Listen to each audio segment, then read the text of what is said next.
आप लोग the double ड्रामे को बहुत ही ज़्यादा पसंद कर रहे हैं तो आज पेश है द डबल ड्रामे का एपिसोड नंबर 5। तो एपिसोड की स्टार्टिंग में हम देखते हैं जियांगली को, जहाँ पे देखते हैं वो अपने गाड़ी से आ रही होती है तो टोंग उससे पूछती है कि माँ लेकिन क्या आप ठीक है ना, और ड्यूक्सू आपसे क्या चाहते थे। तो वो कहती है कि क्योंकि मैंने उनका उपयोग किया था इसीलिए वो शायद नाराज़ थे। तो वो कहती है कि मालकिन आप बचिए, ड्यूक्सू शायद आपके साथ कुछ बुरा ना कर दे और आप इस पेंडेंट को दोबारा से गिरवी मत रखिएगा। वो कहती हैं कि ये ऐसा कोई भी इस लायक नहीं है कि मैं इस पेंडेंट को उसे दे दूँ, मतलब उसके लिए गिरवी रख दूँ। और वैसे भी ड्यूक्सू को मैंने अच्छे से समझा दिया है, भविष्य में हम उन्हें ना उकसाएं तो हमारा कुछ भी नहीं बिगाड़ सकते वो, मतलब हम आराम से रहेंगे। आगे हम टोंग को देखते हैं जो कि डरते हुए आती है और बताती है जियांगली से। जियांगली बैठी होती है तो उसे बताती है कि आपसे एक लोग मिलने के लिए आई हैं।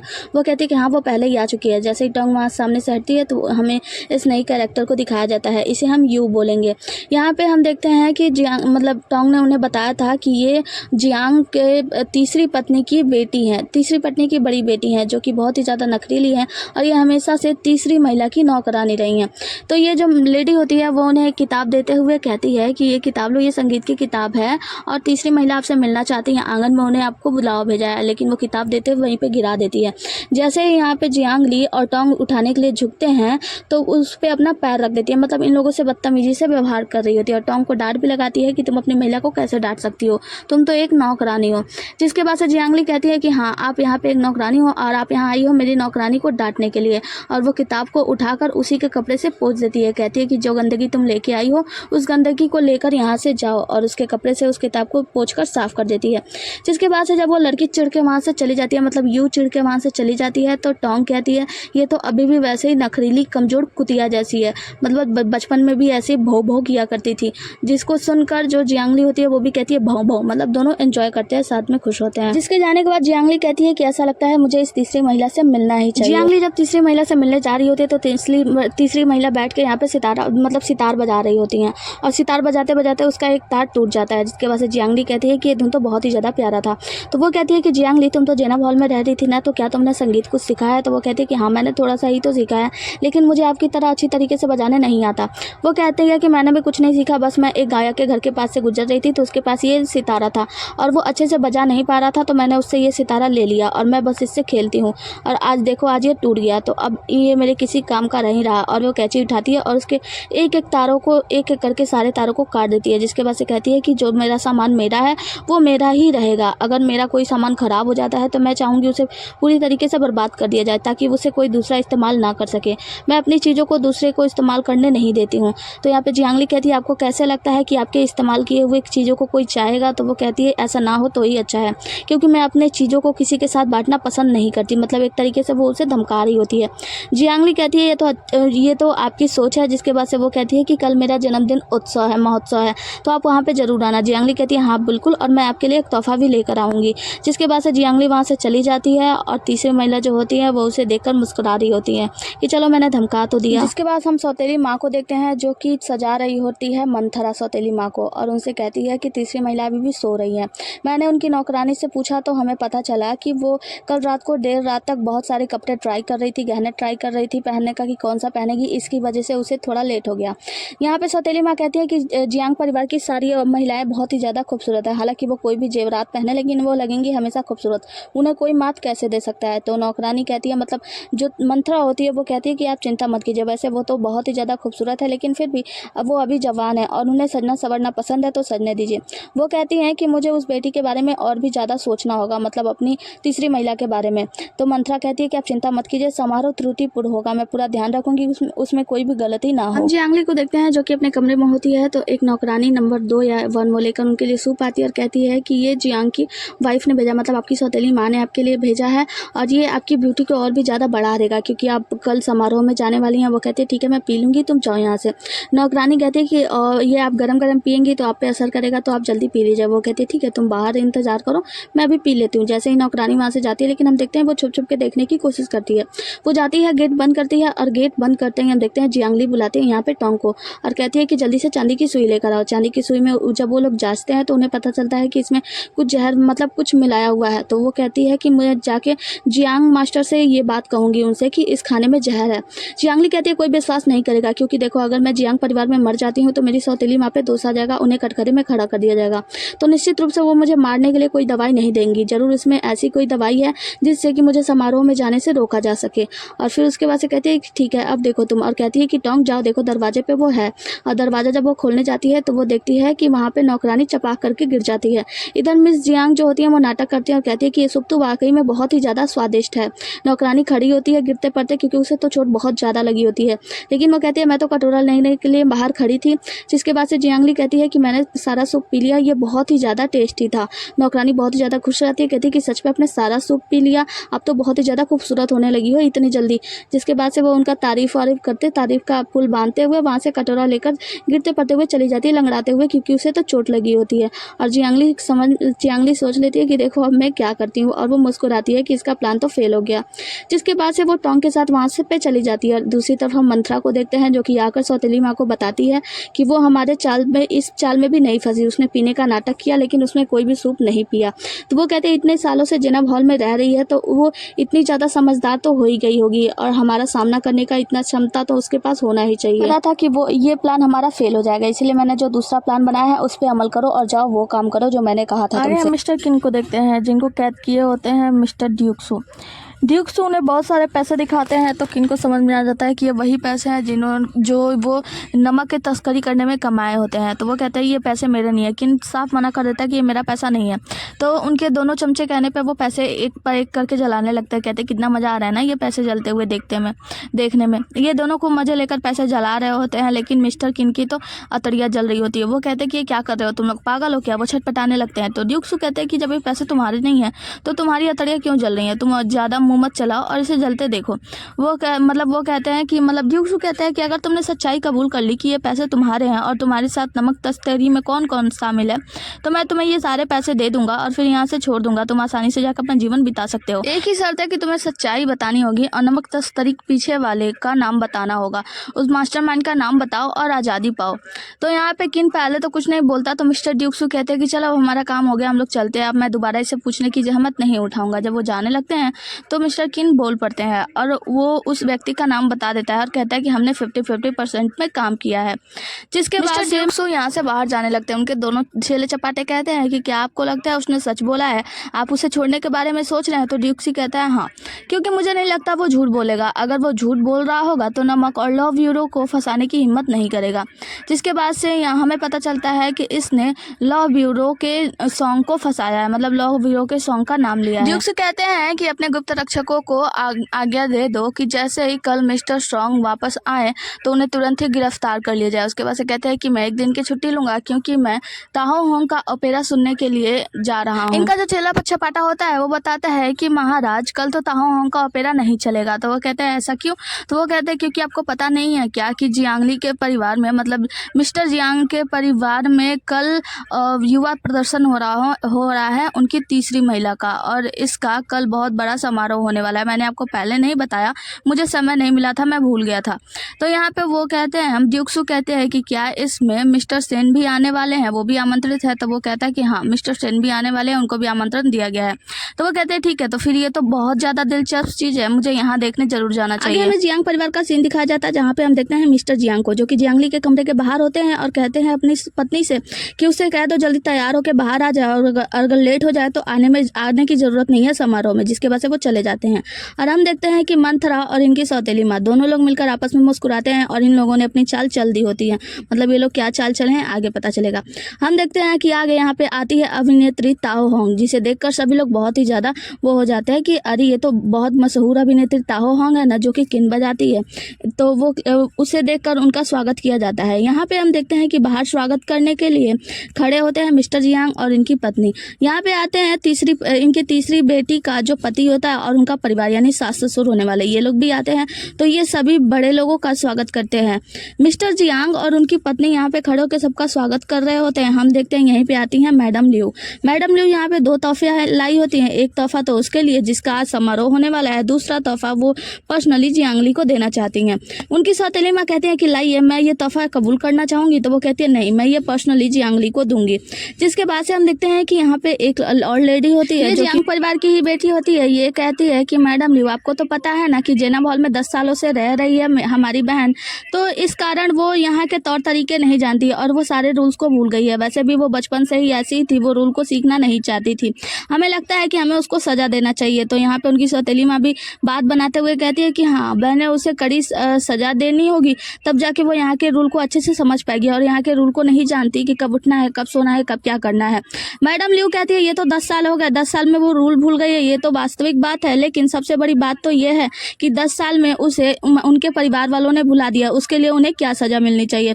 ये बात सुनकर जो सौतेली माँ होती है उनका तो मुंह ही खराब हो जाता है, क्योंकि मैडम लियू ने उन्हें ताना मारा होता है। वो कहती है मुझे क्षमा कीजिएगा, 10 सालों तक वो जेनब हॉल में थी, लेकिन मैं उसकी सेवा नहीं कर पाई, और उस वक्त जब मेरा बच्चा मर गया था तो मैं पूरी तरीके से शोक में डूब गई थी, और इसका मैंने कोई फैसला नहीं किया था, और इस फैसले पे सिर्फ मेरे पति ने काम किया। जब बाद में मुझे एहसास हुआ तो बहुत ज़्यादा देर हो गई थी और मैं कुछ भी कर नहीं पाई। मैडम लियू कहती है कि इसके बारे में हमें अभी बात नहीं करना चाहिए, क्योंकि ये एक समारोह है और खुशी का माहौल है, तो बीती बातों को भूल जाते हैं। जिसके बाद से मैडम लियू उन लोगों को धक्का मारते हुए अंदर चली जाती हैं। जियांग को पता चलता है कि ये ताना मार रही हैं तो शायद मेरी पत्नी को बुरा ना लग जाए, इसीलिए उनका साथ देते हैं और कहते हैं कि आप चिंता मत कीजिए, सब ठीक हो जाएगा। दूसरे सीन में हम देखते हैं जियांगली को, जो कि बड़ी देर के बाद आँख खोलती है और वो सोचती है कि ये क्या हुआ, इतने देर तक सोती रह गई, जरूरी है किसी की चाल है। जिसके बाद से उठती है और बाहर खिड़की खोलती है तो देखती है कि अब तो दोपहर हो चुका है। वो बहुत ही ज्यादा चिंतित होती है और जाके जगाती है टोंग को। टोंग को उठाती है तो टोंग कहती है कौन है, और वो कहती है मैंने सपना देखा कोई मेरे गालों पे चिमटी काट रहा था। वो कहती है जल्दी उठो, देखो बहुत ही ज्यादा देर हो गई, हम लोग बहुत देरी तक सोए रहे हैं। वो कहती है क्या बात कर रही हैं, अभी तो हम लोग सोए हैं। जिसके बाद से वो कहती है कि अरे हाँ बहुत देर हो गई। जिसके बाद से ये दोनों बातें करती हैं कि हम लोगों ने जहर वाला कटोरा तो नहीं खाया था, लेकिन इन दोनों ने कोई दूसरा प्लान बना लिया। जिसके बाद से हमें दिखाया जाता है कि जब ये दोनों लोग सो गई थी तो वही दोनों चिंटी बिंटी नौकरानियां यहाँ पे आई थी और एक अगरबत्ती जला के चली गई थी, जिसकी वजह से ये लोग देर रात तक सोती रहीं। उसके बाद ये लोग कहती है जल्दी चलो हमें तैयारी करनी है। दोनों लोग तैयार होने चले जाते हैं। जिसके बाद से हम देखते हैं कि यहाँ पे ससुर जी आते हैं मिस्टर जियांग के, और वो बड़ा सा तोहफा देते हैं और उन्हें तोहफा देते हुए बधाई देते हैं। तो वो लोग उनका स्वागत करते हैं, मतलब कहते हैं कि हाँ आइए आप अंदर चलिए व्यस्क समारोह में। यहाँ पे ससुर जी बातें कर रहे होते हैं मतलब इनकी सौतेली पत्नी के भाई के बारे में, कि मैंने महाराज से उनसे बात की है, महाराज से, कि वो उनको कोई नौकरी दे दे। तो यहाँ पे सौतेली माँ कहती हैं कि देखो आपको कोई चिंता करने की जरूरत नहीं, आप तो अच्छे से जानते हैं मेरे पति को कि वो किसी का सिफारिश नहीं करते, तो इस बारे में पिताजी बात ना ही करे तो अच्छा है। तो उसके बाद से पिताजी कहते हैं ठीक है हम इस बारे में यहाँ पे बात नहीं करते, और वो अंदर चले जाते हैं।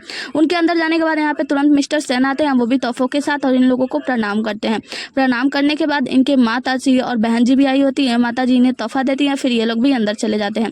अंदर जाते हुए हम देखते हैं कि माता जी अपनी बेटी से कहती है कि देखो मैंने सुना है कि इनका घर देख रही हो कितना ज़्यादा भव्य है ना, और मैंने सुना है कि इस समारोह में बहुत सारे लोग ऐसे आ रहे हैं जो कि बहुत उच्च श्रेणी के हैं, और जो भी लोग यहाँ पे हैं ना वो तीसरी श्रेणी से कम कोई भी नहीं है। तो तुम्हें अगर यहाँ से कोई भी पसंद आता है तो अपने भाई को जरूर बताना। उसकी बहन मतलब उनकी जो बेटी होती है वो कहती है लेकिन माँ यहाँ पे आप देख रहे हो ना कोई भी जवान नहीं है, सभी लोग बूढ़े बूढ़े हैं। तो वो कहते हैं पागल हो क्या, बूढ़े लोग और ज्यादा प्रेम करते हैं, तो अगर कोई भी पसंद आए तो अपने भाई को बता देना। आगे हम जियांगली को देखते हैं जो कि भागते हुए जल्दी जल्दी अपने कान की बालियां और सब कुछ पहन रही होती है, गहने वहने, मतलब बहुत जल्दी जल्दी में होती है। जैसे ये गेट खोलती है ये देखती है बाहर दो मुस्टंडे खड़े हुए हैं जो कि उन्हें बाहर निकलने नहीं देते। जियांगली जाने की कोशिश करती है लेकिन वो लोग बाहर नहीं जाने देते।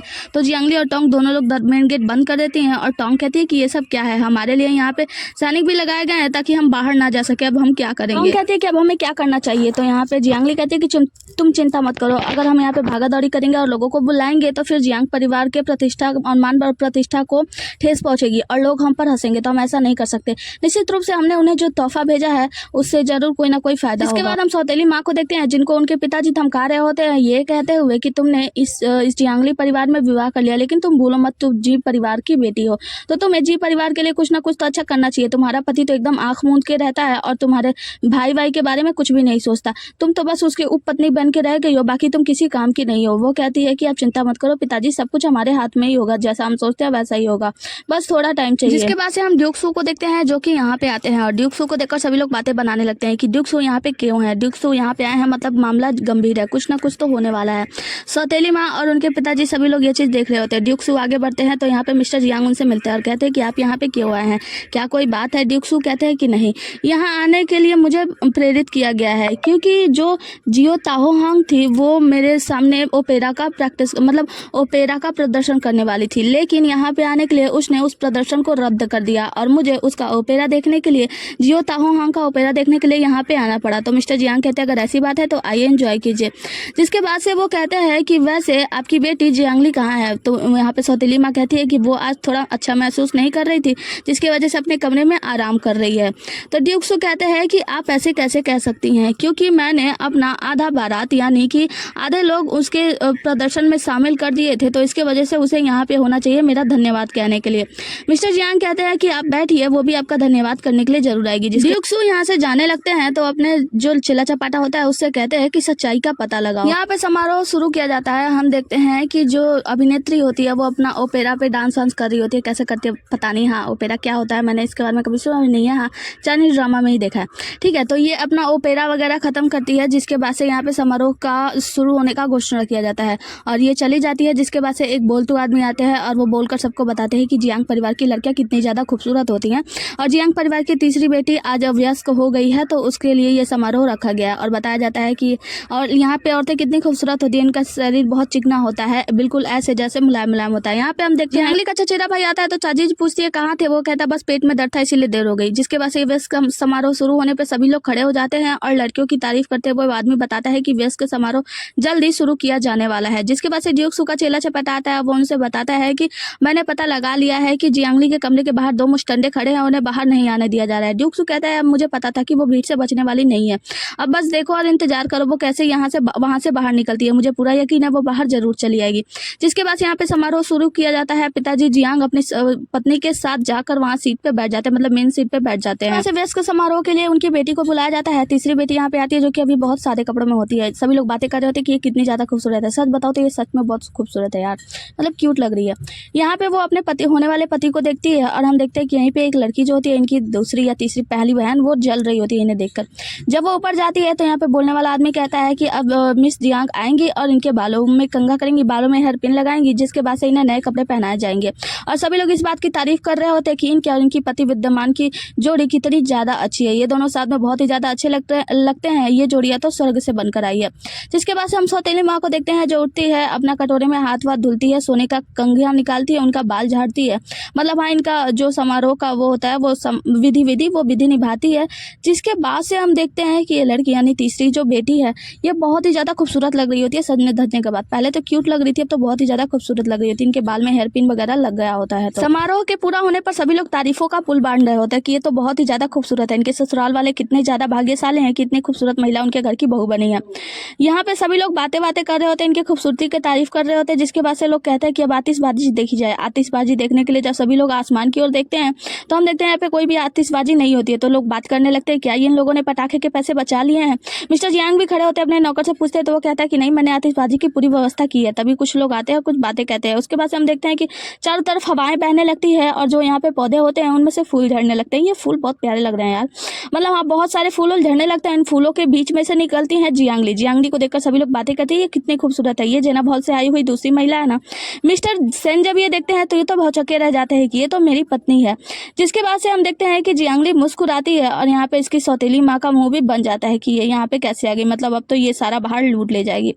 ये इसको देखकर सभी लोग खुश हो जाते हैं कि ये इतनी खूबसूरत है। हम देखते हैं कि मिस्टर सेन यहाँ पे खड़े हो जाते हैं इसे देखकर कि ये तो मेरी पत्नी है, और इनके साथ साथ इनकी माँ और बहन दोनों डरने लगते हैं कि ये तो कोई भूत है। जब जियांगली हॉल में प्रवेश करने लगती है और मुस्कुराते हुए आती है सभी लोग बातें करते हैं ये तो बहुत ही ज्यादा खूबसूरत है। मिस्टर सेन खड़े होकर देख रहे होते हैं, लेकिन जियांगली उनकी तरफ देखती भी नहीं बल्कि उनको इग्नोर करके आगे निकल जाती है। बहन और उनकी माँ दोनों की हालत खराब हो रही होती है। जियांगली के जाते हुए सभी लोग देखते हैं, सभी लोग खड़े होते हैं, कुछ लोग खुश होते हैं कुछ लोग दुखी। उनकी माँ जो होती है वो पूरी तरीके से बेहोश होने लगती है। उनकी बहन से कहती है कि ये भूत है, लेकिन उनकी माँ समझाती है कि शांत रहो, कुछ भी मत बोलो। जियांगली पहुंचती है समारोह का मेन वो जहाँ पे उनकी बहन का समारोह हो रहा होता है, उन्हें एक तोहफा देती है। जियांगली तोहफा देती है तो सौतेली माँ कहती है कि शुक्र है आप आ गए, आपको काफी देर हो गई। तो पिताजी पूछते हैं कि आपको इतनी देर क्यों हो गई, तो वो कहती है कि माफ कीजिएगा पिताजी, मैं रास्तों से अपरिचित थी इसीलिए मुझे थोड़ी सी देर हो गई और मैं समय पे आने में कामयाब हो गई। वो तोहफा देती हैं, जिसके बाद से सभी लोग बात करते हैं तो बहुत ही ज्यादा खूबसूरत है। जिसके बाद से यहाँ पे हम देखते हैं उनकी सास वास का तो हालत खराब होता है, लेकिन यहाँ पे मंत्री जियांग सबसे बताते हैं कि ये मेरी दूसरी बेटी जियांगली है, जिसे देखकर सभी लोग बातें बनाने लगते हैं कि ये तो बहुत ही ज्यादा खूबसूरत है। लेकिन कुछ लोग बातें कर रहे होते हैं कि ये तो वही है ना जिसने मेरी सौतेली माँ के बच्चे को गर्भ में ही मार दिया था। यहाँ पे जियांगली अपने पिता से कहती है कि पिताजी आपका धन्यवाद। तभी हम देखते हैं मैडम लियू आती है, कहती है कि इतने साल हो गए मैंने कभी तुम्हारा वयस्क समारोह नहीं देखा, क्या तुम्हारा वयस्क समारोह हुआ है? वो कहती है क्योंकि मैं जेना हॉल में थी मैंने कभी अपना वयस्क समारोह नहीं मनाया। तो वो कहती है कि ये तो सही समय है तुम्हारा, तुम्हारा समारोह यहीं पे मनेगा, मतलब वयस्क समारोह मनाने के लिए मैं तुम्हें अपना हेयर पिन देना चाहूंगी। वो अपना हेयर पिन खोलकर जब जियांगली को लगाने जाती है तो जियांगली दूर हो जाती है, कहती है कि नहीं, मेरी माँ के होते हुए मैं आपके हाथों से हेयर पिन कैसे ले सकती हूँ। मैडम ल्यू अपना हेयर पिन अपने बालों में लगा लेती है और हंसते हुए कहती है ये सही कहा तुमने, तुम्हें तो तुम्हारी माँ ही सजाएंगी। वो उसकी माँ को मतलब सौतेली माँ को लेकर आती है। सौतेली माँ ना चाहते हुए अपने बालों का हेयर पिन निकालती है, कहती है कि मैं आज तुम्हें सजाऊंगी और उसे सजाती है, बाल वाल बना देती है। जिसके बाद से हम जियांगली को देखते हैं जो सबको प्रणाम कर रही होती है और साथ ही साथ वो याद कर रही होती है जियांगली के बारे में कि जियांगली कितनी ज़्यादा अच्छी थी, उसके वजह से मर गई, और उससे माफ़ी भी मांग रही होती है और कह रही होती है कि देखो मैंने तुम्हारी मान और प्रतिष्ठा को सब कुछ सही करने की कोशिश की है और हम आगे सब कुछ सही होगा। हम देख रहे हैं कि सौतेली माँ और उसकी तीसरी बहन बिल्कुल भी खुश नहीं होते, दोनों लोग का मुंह बना होता है। जो जियांगली होती है वो सबके सामने खड़ी होती है और सभी लोगों को प्रणाम करती है, जिसके बाद से जियांगली का शोर होने लगता है। सब लोग कहते हैं कि प्रधानमंत्री जी आपकी बेटी जियांगली तो बहुत ही ज़्यादा खूबसूरत है और वो इतनी ज़्यादा शालीन है, मतलब बहुत ही ज़्यादा उनकी तारीफ कर रहे होते हैं। अब सारे मजे तो जियांगली ने लूट लिए तो तीसरी बहन को बहुत ही ज़्यादा गुस्सा आता है। वो उनका गला दबाने के लिए आगे बढ़ती हैं लेकिन वहीं पे बेहोश हो जाती हैं। उनके बेहोश होते हैं उनकी सौतेली माँ सभी लोग आकर उन्हें उठाने लगते हैं और यहाँ पे जियांगली कहती है कि जियांगली ये आपके वयस्क समारोह का तोहफा है आपके लिए। दूसरी तरफ हम जियांगली को देखते हैं जो कि बहुत ही ज़्यादा खूबसूरत लग रही होती है। वो बिल्कुल इसी रूप में होती है जैसा कि वयस्क समारोह में सजाया जा रहा होता है। रियल वाली जियांगली जो होती है वो बात कर रही होती है नकली वाली जियांगली से। नकली वाली जियांगली कहती है आपको तोहफा पसंद आया, तो वो कहती है कि हाँ मुझे बहुत पसंद है, आपका बहुत बहुत शुक्रिया। जिसके बाद से वो गायब हो जाती है और जियांगली को देखते हैं जो कि बहुत ही ज़्यादा खुश होती है, मुस्कुराती है कि चलो अब इसका एक काम तो पूरा हुआ। जिसके बाद से हम देखते हैं कि तुरंत यहाँ पे बहुत सारे पटाखे फूटने लगते हैं। सभी लोग उन पटाखों को देख रहे होते हैं और कुछ लोग यहाँ मंत्रा लेके परेशान होती है कि अरे बेटी को क्या हो गया, मिस्टर जियांग जल्दी से डॉक्टर को बुलाया जाए। हम देखते हैं कि मैडम ल्यू यहाँ से जाने लगती हैं और जियांगली उन्हें धन्यवाद कहती है। मैडम ल्यू कहती है कि धन्यवाद की कोई जरूरत नहीं, आगे तुम्हें कोई जरूरत हो तो मुझे बता देना, और चली जाती हैं। दूसरी बात जियांगली उन्हें प्रणाम करके विदा लेती है। जिसके बाद से हम देखते हैं उसकी सौतेली में अपने पिताजी से बात कर रहे होते हैं तो पिताजी कहते हैं कि तुमने मैडम ल्यू को अपने ऊपर हावी क्यों होने दिया। वो कहते हैं कि पिताजी आप क्या चाहते हैं, मैं जिस वक्त अपने बेटी को आशीर्वाद देना चाहती थी उस वक्त मुझे उस जियांगली को आशीर्वाद देना पड़ा और वयस्क समारोह ऐसा लग रहा था जैसे उसी का है। सौतेले पिताजी मतलब जो पिताजी होते हैं वो कहते हैं कि तुमने ड्यूक सू को देखा, वो निरंतर जियांगली को ताड़े जा रहा था। तो वो कहती है कि आप भूल गए कि उन्हें अर्ध औपचारिकता मतलब कुछ बात करते हैं जो हमें समझ में नहीं आता। जिसके बाद से पिताजी यहाँ पे से जाने लगते हैं और जियांगली को मुंह टेढ़ा करके जियांगली उन्हें प्रणाम करती है लेकिन वो कोई जवाब नहीं देती। जियांगली सभी जाने वालों को प्रणाम करके उनकी विदाई कर रही होती है। यहाँ पे उनकी मॉम उन्हें देखती है, मुस्कुराती है, फिर चली जाती है, मतलब गुस्सा तो ये होती ही है। जिसके बाद से हम देखते हैं कि जियांगली सभी मेहमानों का विदाई दे रही होती है। तभी यहाँ पे आते हैं मिस्टर जो। मिस्टर जो जियांगली को देखकर कहते हैं कि हम फिर मिल गए जियांगली। तो वो कहती है अच्छा, तो वो कहते हैं कि हाँ हम पिछली बार मिले थे, तुम्हें याद है ना, मैंने तुम्हारे सर से पत्ता हटाने के लिए कहा था, मैंने नहीं सोचा था कि तुम जियांगली होगी। वो कहते हैं कि तुम बचपन में जितनी खूबसूरत थी अब तो बहुत ही ज़्यादा खूबसूरत हो गई हो। हाँ मैं तुम्हें बता दूं कि बचपन में हमारी सगाई हो चुकी थी लेकिन बाद में टूट गई, और वैसे इतना समय हो गया और समय की भरपाई के लिए मैं आपको एक तोहफा देना चाहूँगा, और उसे एक कंगन देते हैं। जियांगली कहती है कि हालांकि आपको पता है कि हमारी सगाई टूट चुकी है और आपकी शादी मेरी बहन के साथ तय हो चुका है, तो आपको मेरे ऊपर ध्यान नहीं देना चाहिए और ये तोहफा सही व्यक्ति को दें। जिसके बाद से कहते हैं कि आप यहाँ से जा सकते हैं। जो वहाँ से जाने लगते हैं लेकिन देखते हुए मुस्कुराते हैं जियांगली को। यहाँ मिस्टर जो पर तो जियांगली का पूरा जादू चल ही चुका है। मिस्टर सेन को देखते हैं जो कि अपनी माता और बहन के साथ आ रहे होते हैं। उसकी बहन कहती है कि भाई क्या ये मरने के बाद वापस लौट आई है। मिस्टर सेन कहते हैं मुंह बंद करो, ये यहाँ पे वयस्क समारोह था और जियांग परिवार ने पहले ही बता दिया है कि वो उनकी बेटी जियांगली है तो वो जियांगली है, अगर ज्यादा मुंह चलाओगी तो पकड़े जाओगे। जिसके बाद से हम देखते हैं कि मिस्टर सेन आगे बढ़ते हैं और जियांगली उन्हें देख रही होती है। मिस्टर सेन जो होते हैं वो उनसे इग्नोर करके यहाँ जाने ही वाले होते हैं तो जियांगली उन्हें देखकर बोलती है और प्रणाम करती है, कहती है मिस्टर सेन, और फिर उन्हें प्रणाम करके विदाई देती है। मिस्टर सेन भी बदले में मुस्कुराते हैं और जियांगली भी मुस्कुराती है। जिसके बाद से जब मिस्टर सेन आगे बढ़ जाते हैं तो उनकी बहन और माँ आगे आती हैं, मतलब उनको भी देखकर जियांगली मुस्कुराती है। जैसे ही वो हंसती है तो इनकी माँ और बहन बहुत ज्यादा डर जाती हैं और डर के सबसे पहले जाके गाड़ी में बैठ जाती हैं। मिस्टर सेन जाते हुए इन्हें मुड़ मुड़ के देख रहे होते हैं और निराशा होकर फिर अपनी गाड़ी में जाकर बैठ जाते हैं। इनके जाने के बाद हम देखते हैं कि जियांगली भी पूरी तरीके से डरी होती है और खुद को संभालती है, मतलब अपने आप को, अपने इमोशंस को किस तरीके से कंट्रोल कर रही थी ये वही जानती है कि उनके सामने अपने इमोशंस को कैसे कंट्रोल कर रही है। जिसके बाद से हम देखते हैं कि ये डर रही होती है। तभी यहाँ पे ड्यूक सू आते हैं, कहते हैं कि मिस जियांगली आप किधर देख रही हैं। ड्यूक सू को देखकर भी यहाँ पे जियांगली अपने आप को संभाल नहीं पा रही होती है। हम देखते हैं कि अपने आंसू पोंछती है, दूसरी तरफ चेहरा करके फिर ड्यूक सू के पास जाती है, उन्हें प्रणाम करती है। तो ड्यूक सू कहते हैं कि आप बहुत अच्छा खेल खेलती हैं। वो कहते हैं कि मुझे पता नहीं चल रहा है कि आप जियांगली परिवार में क्यों आना चाहती हैं। तो वो कहती है कि ये परिवार क्योंकि मेरा है तो मैं निश्चित रूप से अपने परिवार में आना चाहूंगी।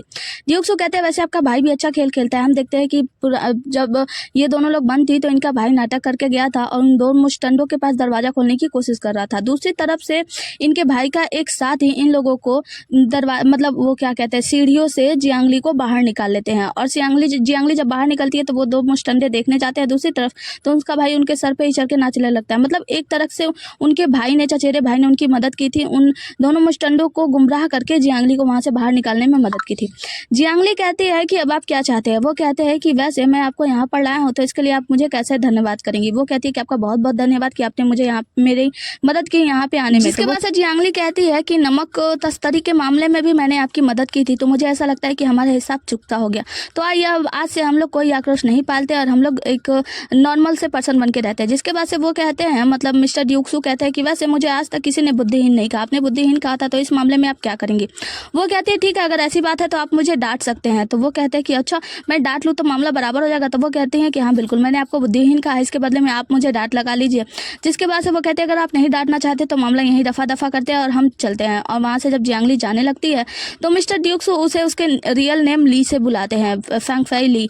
तो यहाँ पे वो एक क्षण के लिए स्तब्ध हो जाती है कि शायद इसने मुझे पहचान लिया। फिर यहीं पे एक आदमी आता है और कहता है कि आपकी माँ ने आपको बुलाया है। और इसी के साथ ये एपिसोड भी खत्म हो जाता है। तो अगर आप लोग को एपिसोड पसंद आया हो तो वीडियो को लाइक करें, चैनल को सब्सक्राइब कर दें और बेल आइकन दबा लें ताकि जब मैं इसका अगला एपिसोड डालूँ तो आपको नोटिफिकेशन मिल जाए। Tata bye bye, take care.